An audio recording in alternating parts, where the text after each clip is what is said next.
садака, кайрымдуулук бул адамга келе турган балеелерди, кыйынчылыктарды, жаман сыноолорду кайтарат жана адамды ар кандай оорудан айыктырат, сакайта турматтуу бир тууганым. Hazreti Пайгамбарыбыз алейхиссалам, Hazreti Анас риваят кылган хадисте айтат: "Бакиру бис-садакати фа иннал балаа ла ятахатта садаката."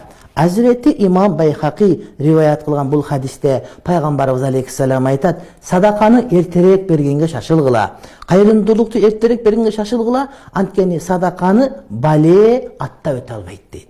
Эгерде сизге келе турган кыйынчылык башка боло турган болсо, садака берсеңиз, ошол садака менен сиз кадимгидей коргонуп каласыз. Сизге бир окутуп коём, чокутуп коём, ысытма кылып коём, жиндерге айтам, антем минтем, же болбосо дагы бирөө келип сизге жамандык каалайм, колго түшүрөм, шпион кылам, дагы бир нерсе кылам, адам коём, же өлтүрөм, дагы бир нерсе кылам дей турган болсо, садака бергенге шашырсаңыз, берген садакаңыз сизге келе турган баленин бардыгын урматтуу бир тууганым сөзсүз түрдө кайтарат.